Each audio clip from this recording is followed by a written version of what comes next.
कोई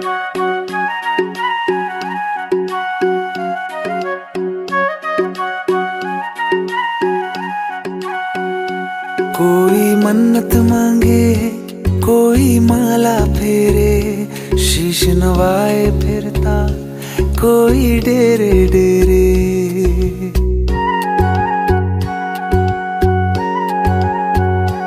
कोई मन्नत मांगे, कोई माला फेरे, शीश नवाए फिरता कोई डेरे डेरे। अगर आप भारत में रिसर्च करेंगे, गूगल सर्च करेंगे तो भारत में 4 धाम है। भारत में उत्तर में है बद्रीनाथ, दक्षिण में है रामेश्वरम, पूर्व में है जगन्नाथपुरी और पश्चिम में है द्वारकाधीश। ये भारत के 4 धाम हैं। बट आप उत्तराखंड में जब आप आते हो तो यहाँ के अपने 4 धाम अलग हैं, इसलिए उत्तराखंड को देवभूमि की उपाधि मिली। हमारे यहाँ 4 धाम है, बद्रीनाथ, केदारनाथ, गंगोत्री, यमुनोत्री, 4 धाम हमारे यहाँ। चारों धामों का जो द्वार है, जैसे कि आपके घर का भी द्वार होता है ना, गेट दरवाजा होता है, मंदिर का गेट होता है, वैसे ही इस पूरे चारों धामों में जाने का एक द्वार है। आप भारत के किसी भी कोने से आओ, कहीं से भी आओ, पहली जगह वही पड़ती है और उस द्वार का नाम है हरिद्वार। हरि माने भगवान विष्णु, द्वार माने गेट। तो हरि का द्वार वहाँ खुलता है और हरि के जहाँ दर्शन होते हैं उस जगह का नाम है बद्रीनाथ। बद्रीनाथ दुनिया का सबसे बड़ा मंदिर है भगवान विष्णु का। और चारों धामों जाने का जो रास्ता है वो हरिद्वार से ऋषिकेश होते हुए जाते हैं, निकलते हैं। कब खुलेगा? मंदिर 6 महीने ओपन रहता है, 6 महीने क्लोज रहता है, बंद रहता है। कारण सर्दियों में बर्फ पड़ जाती है, मंदिर बर्फ से ढक जाता है। फिर जब सूर्य की किरणें पड़ती हैं, बर्फ पिघल जाता है, मंदिर ओपन हो जाता है। और कहाँ पे? यहाँ से लगभग 300 किलोमीटर आगे बद्रीनाथ है, 250 किलोमीटर केदारनाथ है। नाम सुना है कि नहीं आप लोग? ठीक। हरिद्वार से 25 किलोमीटर आगे, हरिद्वार घूम लिया आप लोगों ने? थोड़ा बहुत घूमे होंगे। हरिद्वार से 25 किलोमीटर आगे जिस क्षेत्र में भी आपको लेके आया हूँ, ये जगह का नाम है ऋषिकेश। ऋषिकेश आज का नाम नहीं है। ऋषिकेश साधु संतों की नगरी है। ऋषि मुनियों ने इस जगह को बनाया है। आज से नहीं, हर एक युग में इस जगह को ऋषिकेश के नाम से ही जाना जाता है। अभी ऋषिकेश है, पहले के जमाने में इस जगह को हर्षिकेश बोला जाता था। यानी र से पहले आधा ह आता है, नॉट ऋषिकेश, हर्षिकेश, HRISHI। ठीक है, तो ऋषिकेश से ऋषिकेश हुआ। आप जब इधर आते हैं ना, चाहे कोई पहली बार आए चाहे दूसरी बार, जो मेरे साथ घूमा है उसको मालूम होगा, राम झूला, लक्ष्मण झूला, ये 2 नाम सुन के आते हैं लोग ऋषिकेश। अभी जो ब्रिज से आपने गंगा रिवर क्रॉस किया, इसका नाम है राम झूला। लेकिन ऐसा नहीं कि इस पे राम जी गए थे। यहाँ से 2 किलोमीटर आगे लक्ष्मण झूला है। ऐसा नहीं कि उस पे लक्ष्मण जी गए। ये सिर्फ पब्लिक को पार करने का रास्ता बना है, भगवान का नाम दिया है। 2 सपोर्ट पे रुका है, बीच में कोई सपोर्ट नहीं है। तभी आप लोग आएंगे तो आपने फील किया होगा कि थोड़ा वाइब्रेट हो रहा है, हिल रहा है, बस उतना ही है। कोई झूला नहीं झुलाएगा। नदी का नाम सबको पता होगा, कौन सी रिवर है, कौन सा नदी है? गंगा मैया। लेकिन ये एक नदी का नाम गंगा नहीं है, बहुत सारी नदियां, बहुत सारे झरने मिलकर गंगा बनी। लेकिन इन सारी नदियों में 3 प्रमुख है, मेन है। तो पहली नदी आती है बद्रीनाथ से, नदी का नाम है अलकनंदा। दूसरी आती है केदारनाथ से, नदी का नाम है मंदाकिनी। और तीसरी आती है गंगोत्री से, नदी का नाम है भागीरथी। तो अलकनंदा, मंदाकिनी, भागीरथी, ये तीनों नदियों का जो संगम है वो ऋषिकेश से 70 किलोमीटर आगे 70 एक जगह है देवप्रयाग। और देवप्रयाग में, रुद्रप्रयाग में आके मिल जाती है, तो वहां से हम बोलते हैं गंगा। उसके ऊपर हिमालय में 3 अलग अलग नदियां। लेकिन पुराणों के अनुसार जो मेन गंगा है वो भगीरथी है। भगवान राम जी के खानदान के थे महाराजा भगीरथ, उन्होंने माँ गंगा को पृथ्वी पर बुलाया। तो राम लक्ष्मण का कुछ भी स्टोरी नहीं है, लेकिन नाम क्यों पड़ा है, कुछ तो रीजन जरूर होगा। तो झूले का कोई कहानी नहीं है। एक बात है, मैं आपको बता देता हूँ। जब रामायण, जब अपना रावण जब मर गया, आपने टीवी सीरियल देखा हो, तो सब राज्यपाट बच्चों को देने के बाद राम और लक्ष्मण जी ने पूछा, उनके जो गुरु थे वशिष्ठ मुनि, कि हमने ना चाहते हुए भी ब्राह्मण की हत्या की है, क्योंकि रावण जन्म से राक्षस नहीं था, वो ब्राह्मण कुल में पैदा हुआ था। तो राम जी ने रावण को मारा और मेघनाथ को लक्ष्मण ने मारा। तो दोनों भाइयों को ब्रह्म हत्या लगा, ब्रह्म हत्या। तो उन्होंने बोला कि वशिष्ठ मुनि से जब उन्होंने पूछा कि हमको इस पाप से मोक्ष कैसे मिलेगा, उन्होंने बोला यहाँ नहीं मिलेगा, आप वहीं जाइए जहाँ पे आपके पूर्वजों ने माँ गंगा को धरती पे बुलाया था। तो वशिष्ठ मुनि दोनों भाइयों को लेकर इसी देवभूमि में आए थे और जहाँ भगवान राम ने तपस्या किया है उस जगह का नाम है देवप्रयाग, जहाँ पे अलकनंदा और भागीरथी का संगम होता है, वहीं भगवान राम का मंदिर। आप गूगल सर्च करेंगे कि where is the Ram temple in Rishikesh या उत्तराखंड, आपको 70 किलोमीटर लोकेशन दिखा देंगे। उनको छोड़ के वशिष्ठ मुनि नीचे आ गए और उनके जो भाई थे लक्ष्मण, उनको लेके तो वशिष्ठ मुनि रास्ते में रुक गए। जहाँ पे रुके हैं वहां पे भी लोग जाते हैं, ऋषिकेश से 25 किलोमीटर आगे इसी हाईवे पे, उस जगह का नाम है वशिष्ठ गुफा, वो केव है बहुत बड़ा, उसी में वशिष्ठ मुनि रुक गए। बाकी लक्ष्मण जी को नीचे भेजे कि आप जाओ और जहाँ उचित जगह मिले वहां पे तपस्या पूजा करो। तो जो लक्ष्मण झूला जगह है, नाम सुना ना आपने, ये राम झूला आगे लक्ष्मण झूला है, ये है 1985 का, 1985। और जो लक्ष्मण झूला है नहीं था, अब बंद कर दिया है, 2.5 साल हो गया, वो 1929 का है, 1929। लेकिन वो थोड़ा जर्जर हो गया था, पुराना हो गया था, गवर्नमेंट ने बंद कर दिया है। उधर में नया झूला ब्रिज बन रहा है, वो बन जाएगा तो उसको बंद ही है वो, क्योंकि वो थोड़ा तिरछा हो गया, टेपर हो गया। तब से 2.5 साल हो गया उधर कोई जाता नहीं। अभी आप ऋषिकेश में हो, लेकिन जैसे ही राम झूला को एरिया क्रॉस करते हैं, यानी कि आप लक्ष्मण झूला जाते हो, तो लक्ष्मण झूला जगह ऋषिकेश में नहीं आता है। उस जगह का नाम है तपोवन, क्योंकि पुराने जमाने में उस जगह को तपोभूमि बोलते थे। लक्ष्मण जी की तप स्थली है, लक्ष्मण जी ने वहां तप किया है। तो जब वहां पे गवर्नमेंट, जो हमारा भारत तो 1947 में आजाद हुआ, 1947 में, झूला कब बना है 1929 में, तो ब्रिटिश गवर्नमेंट ने बनवाया था। तो उस टाइम के जो साधु संत, जैसे कि देखिए गवर्नमेंट कुछ भी बनाती है ना, जैसे कोई एयरपोर्ट बनाती है, म्यूजियम बनाती है, तो उसका एक नाम रखा जाता है। तो उस टाइम के साधु संतों ने बोला कि ये जगह लक्ष्मण जी की तपस्वी है, इसलिए ब्रिज का नाम लक्ष्मण झूला कहलाएगा। तो लक्ष्मण झूला उसका नाम है। बाद में इसकी कॉपी करके इसको बनाया गया 1985 में। तो इसका रियल नाम राम झूला नहीं है, इसका रियल नाम है शिवानंद झूला, क्योंकि शिवानंद स्वामी साउथ के बहुत बड़े महाराज हैं, उनके नाम पे इस झूले का नाम शिवानंद झूला है। लोगों ने बोला वो छोटा झूला है, छोटा ब्रिज है, लक्ष्मण झूला है, ये नदी की चौड़ाई यहाँ ज्यादा है तो बड़ा है, तो राम झूला बोलने लगे। राम झूला से फेमस कर, इसका कोई स्टोरी नहीं है, कहने का मतलब झूला आपने क्रॉस कर लिया, गंगा तो रिवर को क्रॉस कर लिया, आपका डिस्ट्रिक्ट चेंज हो गया, जिला बदल गया। उधर का जो जिला था टिहरी गढ़वाल, अभी आप आगे पौड़ी गढ़वाल। देखिए मैं इसी जगह को क्यों चुना, आपको समझाने के लिए। इसके पीछे भी एक रहस्य है। शांति अलग चीज है, लेकिन यहाँ पे आने का मतलब ये है, जिस मंदिर के बगल में आपको बैठाया हूँ, ये कोई साधारण मंदिर नहीं है। इस मंदिर के जो शिवलिंग है, उसका जो रिलेशन है वो केदारनाथ से जुड़ा हुआ है। केदारनाथ मंदिर जो मैं बता रहा हूँ, देखिए उत्तराखंड एक ऐसी जगह है, देखिए आप लोग हर साल कहीं न कहीं घूमने जरूर जाते हो, एक हर साल या 2 साल 4 साल 5 साल कभी तो जाते होंगे ना। जब भारत में कहीं भी आते हो, गोवा चले जाओ, मुंबई चले जाओ, जम्मू कश्मीर चले जाओ, वो जगह पिकनिक स्पॉट में आता है। लेकिन जब आप उत्तराखंड में आते हो तो हमारी जगह पिकनिक स्पॉट में नहीं आती। आप हरिद्वार में कदम रखते ही आपकी यात्रा स्टार्ट हो जाती है। छोटी यात्रा है हरिद्वार ऋषिकेश यात्रा, बद्री केदार यात्रा, यानी यात्रा में गिनती होती है, ना कि पिकनिक में। इसे ध्यान दीजिए। बड़े अच्छे जिनके कर्म रहते हैं वही गंगा मैया को देख पाते हैं, नहीं तो लोग लाखों करोड़ों कमा लेते हैं, बुढ़ापे तक नहीं आ पाते। जिनका नसीब होता है जब बुलाती है तभी ये लोग आ पाते हैं। कहने का मतलब ये। तो सेम गलती पांडवों ने की, त्रेता युग में राम जी ने मारा, सेम गलती पांडवों ने द्वापर में किया। क्या किया? उन्होंने भी किसी राक्षसों का खून नहीं किया था, किसी ने भाई को मारा, भतीजा को मारा, ताऊ को मारा, चाचा को मारा, गुरु को मारा, सबको हत्या किया। परिवार हत्या, गुरु हत्या, कई प्रकार के दोष लगे। उन्होंने भगवान श्री कृष्ण से पूछा कि हमको इस पाप से मुक्ति कैसे मिलेगी, सेम क्वेश्चन। उन्होंने बोला मेरे पास इसका कोई आइडिया नहीं, आप एक काम करो, आपने यूपी में एक जगह है, नाम सुना है, बनारस, वाराणसी, वहां पे कौन सा मंदिर है? काशी विश्वनाथ, और 12 ज्योतिर्लिंगों में भी आता है। तो भगवान श्री कृष्ण ने बोला कि आप भगवान शिव से जाकर पूछिए, वो बताएंगे। तो पांडव और द्रौपदी भगवान श्री कृष्ण के कहे अनुसार, उस टाइम भगवान शिव केदारनाथ में नहीं थे, केदारनाथ मंदिर की बाद में स्टोरी है। उस टाइम भगवान शिव काशी विश्वनाथ में थे। पांडव जब वहां गए, ये बात जब भगवान शिव को मालूम पड़ी कि पांडव आ रहे हैं, वो वहां से चल दिए किधर, अपने निवास स्थान कैलाश। आने लगे।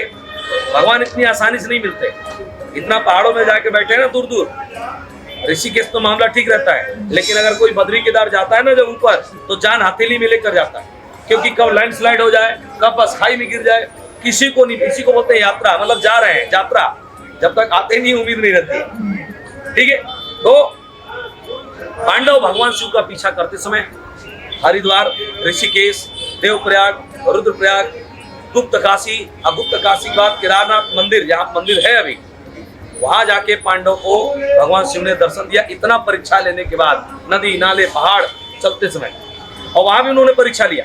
क्या लिया? जो केदारनाथ मंदिर है ना, देखिए भगवान करे एक बार भविष्य में आप जरूर जाओ। भारत में 12 ज्योतिर्लिंग, उन 12 ज्योतिर्लिंगों में सिर्फ केदारनाथ एक ऐसा ज्योतिर्लिंग है जहाँ पे शिवलिंग नहीं है। जैसे हम कहीं भी भगवान शिव के मंदिर में जाते हैं, शिवलिंग होता है, जल दूध दही कुछ भी चढ़ाते हैं, वहां शिवलिंग नहीं। भैंस समझते, भैंस ब्लैक कलर की बफेलो। जब पांडव भगवान शिव के करीब पहुंचे, कहाँ पे? केदारनाथ मंदिर के पास। मंदिर की स्टोरी बताते हैं। तो भगवान शिव ने क्या किया? बफेलो यानी भैंस का रूप ले लिया। और एक बफेलो नहीं, उस घाटी में, उस पहाड़ों की जो दोनों घाटी, जो मैदानी एरिया है, पूरी घाटी में भैंस ही भैंस हो गए। उसमें से पांडव कंफ्यूज हो गए कि ओरिजिनल कौन है। तो भीम थोड़े एग्रेसिव टाइप के, वो आगे है, अपना विराट रूप किया। और वहां दो पर्वत है, मेरू और सुमेरु। मेरू और सुमेरु पर्वतों के बीच में अपनी टांग को एक ब्रिज बना दिया।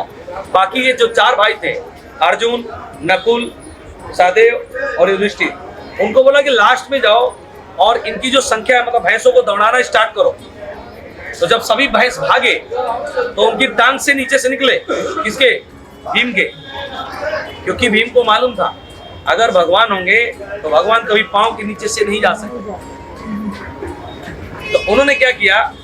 उन्होंने देखा कि एक भैंस जो है जमीन के अंदर घुस रहा है, धरती के अंदर। तो उसके आगे का मुंह, पीछे का टांग, सब कुछ जमीन में घुस गया था, सिर्फ पीठ बचा था। बोला उन्होंने, हो ना हो भगवान शिव यही है। उनकी पीठ को पकड़ लिया। जब वो पीठ को पकड़ा तो भगवान शिव ने भी सोचा अब तो पहचान में आ गया हूँ, आइडेंटिफाई हो गया हूँ। तो भगवान शिव वहीं रुक गए। फिर पांडव सभी 5 भाई आए, द्रौपदी आई, बहुत रोया, गिड़गिड़ाया। तब भगवान शिव अपने असली रूप में आए, पांडव को दर्शन दिया। और पांडव को वहां मोक्ष नहीं मिला।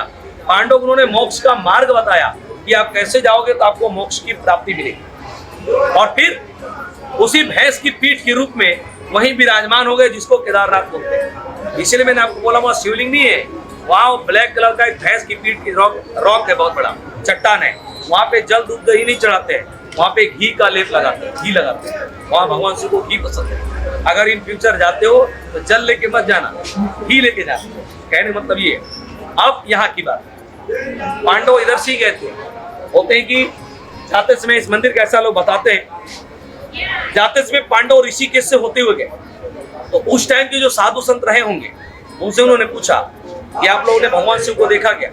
उन्होंने बोला हाँ, कैलाश की तरफ गए, लेकिन वो पांडव। तो साधु संतों ने उनको इसी क्षेत्रों में कहीं रोका।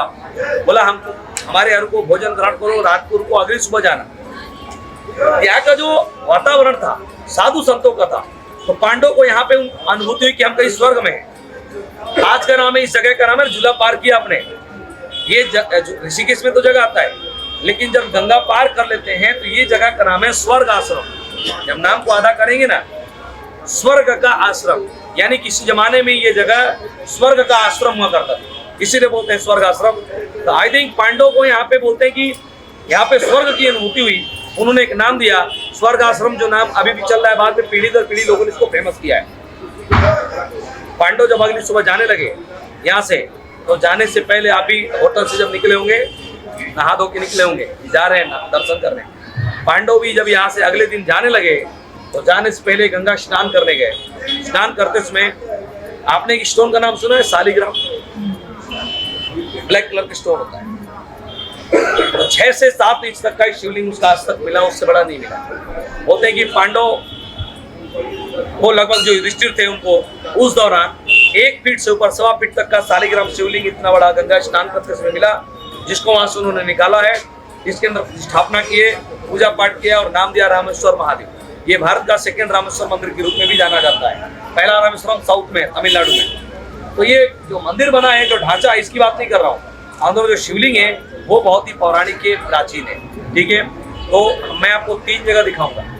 एक भगवान शिव का मंदिर, दूसरा लक्ष्मी नारायण भगवान विष्णु माता लक्ष्मी का, और तीसरा गणेश जी का मंदिर। ये तीनों मंदिर 300 से 400 मीटर के अंदर है। न कहीं सीढ़ी चढ़ना है, न कहीं उतरना है, बराबर रास्ता है। ठीक है, और रुद्राक्ष का पेड़ वगैरह भी है। लास्ट में एक मुख्य रुद्राक्ष भी देखेंगे, वो अलग है, रास्ते में ही पड़ेगा।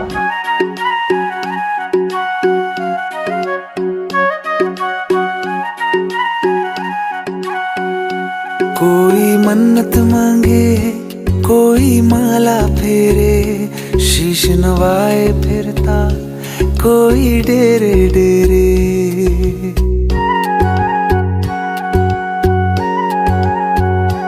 कोई मन्नत मांगे, कोई माला फेरे, शीश नवाए फिरता कोई डेरे डेरे। मेरे सर पे आसमां सा बाबा तेरा हाथ, मेरे लिए तो सबसे पहले मेरे भोलेनाथ। मेरे सर पे आसमां सा बाबा तेरा हाथ, मेरे लिए तो सबसे पहले मेरे भोलेनाथ, मेरे भोलेनाथ, मेरे भोलेनाथ, मेरे भोलेनाथ। लक्ष्मी नारायण मंदिर है आगे, अभी जाएंगे हम।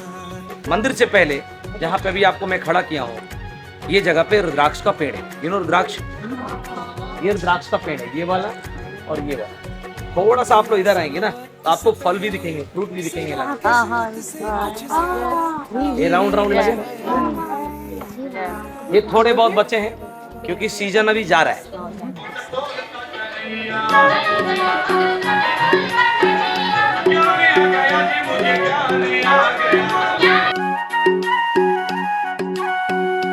कोई मन्नत मांगे, कोई माला फेरे, शीश नवाए फिरता कोई डेरे डेरे।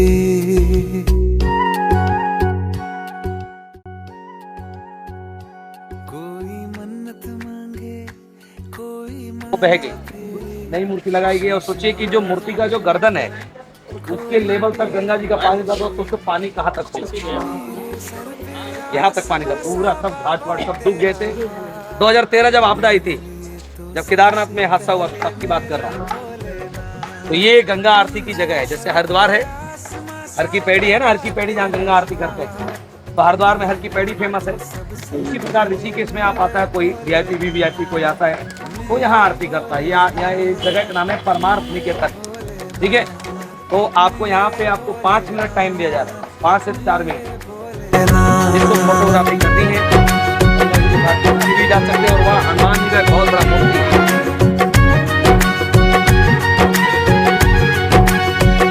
दिया सब वक्त से पहले, सदा किस्मत से कुछ ज्यादा, मिली है छाया तेरी, तेरा उपकार है बाबा। दिया सब वक्त से पहले, सदा किस्मत से कुछ ज्यादा, मिली है छाया तेरी, तेरा उपकार है बाबा।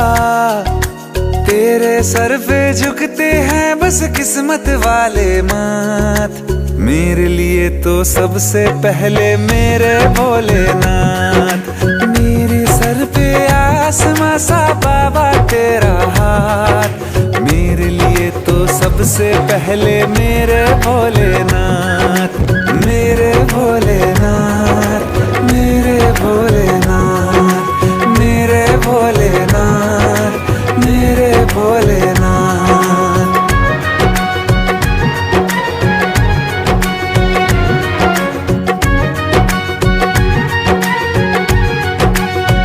मैं तेरा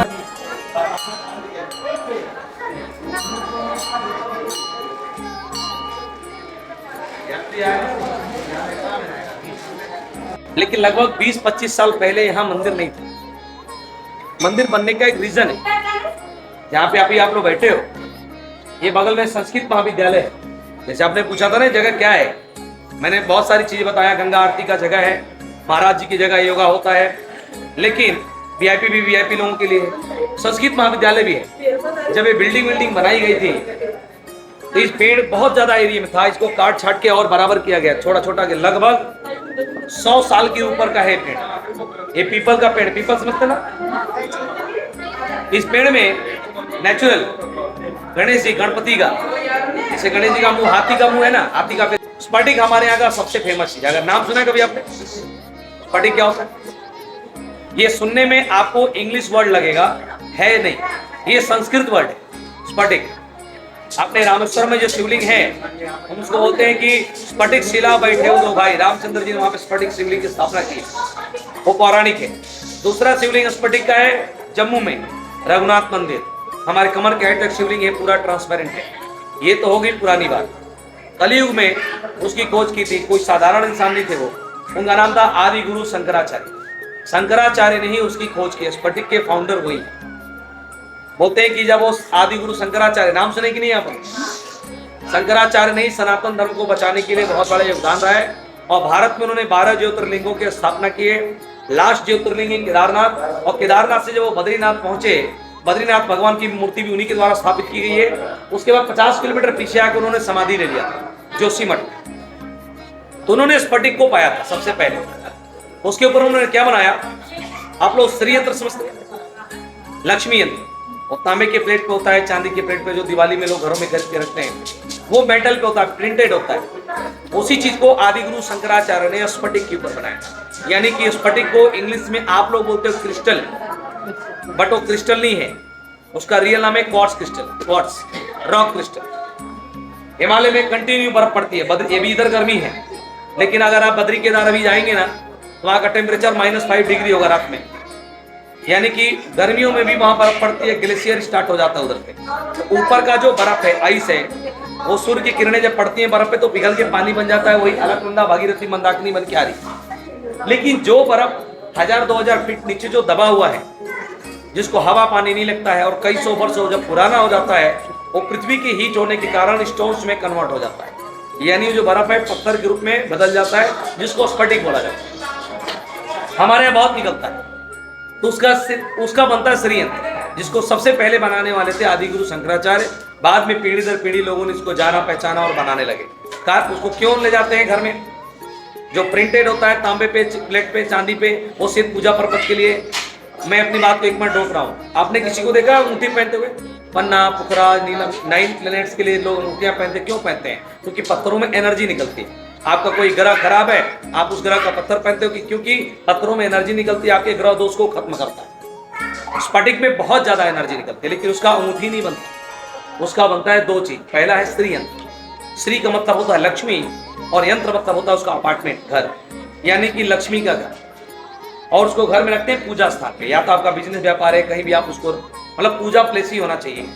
जब समुद्र मंथन हुआ था, पता है ना समुद्र मंथन, उसमें 14 रत्न प्राप्त हुए थे। उन 14 रत्नों में अमृत भी निकला था। तो अमृत, एक तरफ देवता खड़े थे और एक तरफ राक्षस खड़े थे। तो भूल से, गलती से जो कलश है अमृत का, वो देवताओं के हाथ में चला गया। तो जो भगवान विष्णु के 24 अवतार है ना, 24 अवतार, उन 24 अवतारों में एक अवतार होता है मोहिनी अवतार। भगवान विष्णु ने लेडीज का विश्व सुंदरी रूप बनाया और राक्षसों को मोहित करके उनके हाथ से कलश ले लिया और देवताओं को पिलाना स्टार्ट कर दिया एक साइड से।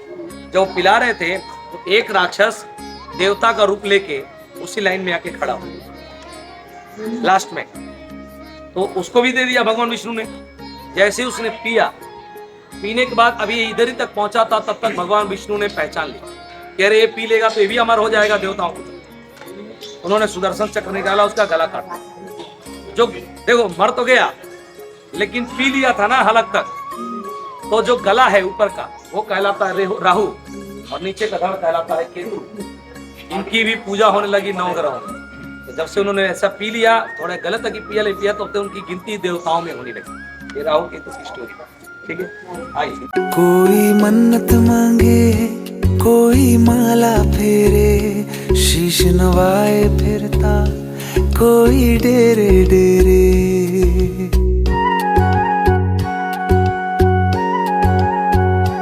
कोई मन्नत मांगे, कोई माला फेरे शीश नवाए फिरता, कोई डेरे डेरे।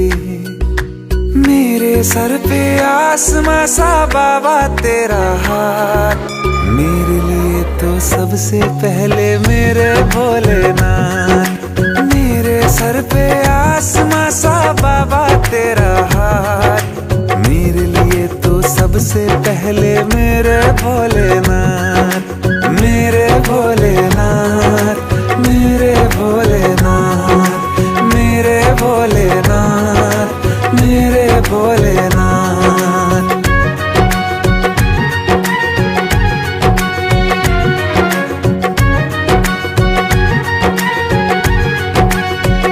दिया सब वक्त से पहले सदा किस्मत से कुछ ज्यादा, मिली है छाया तेरी, तेरा उपकार है बाबा।